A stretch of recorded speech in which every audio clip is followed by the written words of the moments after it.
Hi guys, ito nga pala yung mga kaganapan nung nagbakasyon kami ng 10 days dito sa probinsya. At dahil first day nga namin ito sa probinsya, ang una namin gagawin is magsimba. Sunday nga pala ngayon, kaya sabi ni Mama Tata na magsimba nga daw kami at pagkatapos ng simba, pupunta kami sa sementeryo para magsindi ng kandila kila Lolo at Lola. Bago nga pala kami magsimba, ayan, at nag-almusal muna, nagkape para may laman naman yun siyan bago magsimba. Fast forward at nakabihis na nga kami. Ayan, nakabihis na din ako niyan at mag-aayos na ako ng mukha para pagtapos pupunta na kami ng simbahan.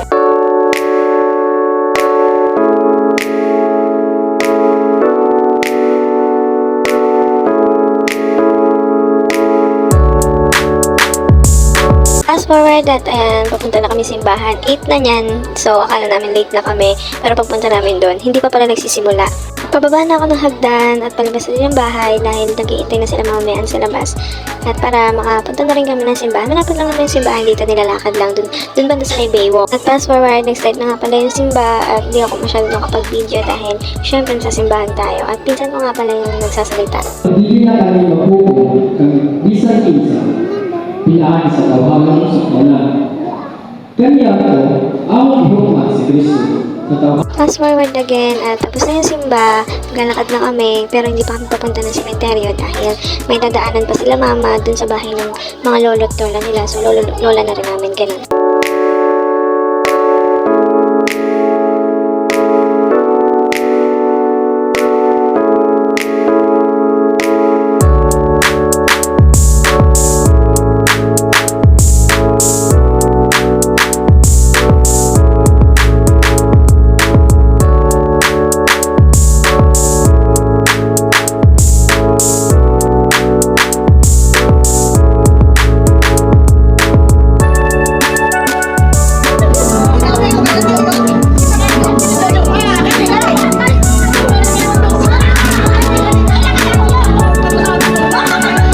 Fast forward at nasakay na ulit kami ng sasakyan dahil pupunta na kami sa sementeryo.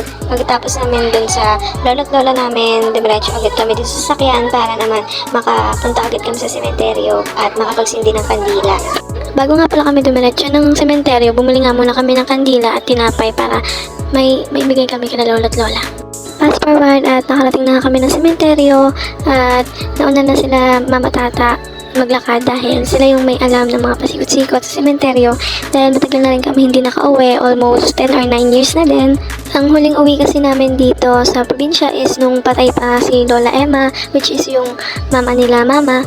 So, ang tagal na din nung huling uwi namin. Tsaka kung hindi naman dahil kay Tito Troy at Tita Ferlie, hindi naman kami makapagbakasyon dito sa probinsya.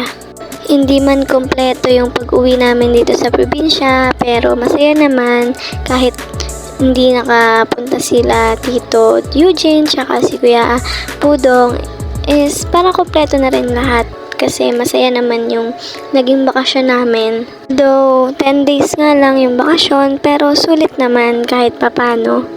At medyo malayo-layo nga yung puntod ni Lola Emma at saka ni Lolo Binek is ayan, kahit mainit, nilakad talaga namin para lang madalaw namin sila. Fast forward at ayan na nga, nakarating na kami dito sa may puntod ni Lola at nagsisimula na silang magsindi ng kandila at magdasal na rin.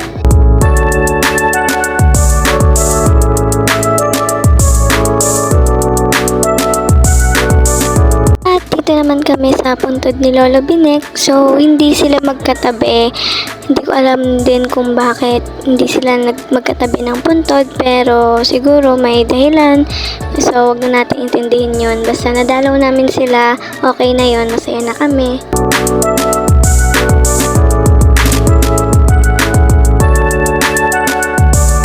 At nakauwi na nga pala kami. At nandito nga pala kami sa bahay ni Tita Christina. Dito muna daw kami mag-stay dahil gusto ng iba ng kapatid ni Mama na dito muna.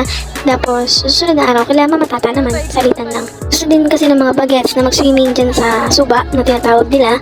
So masarap din kasi mag-swimming dyan dahil malinaw naman yung tubig.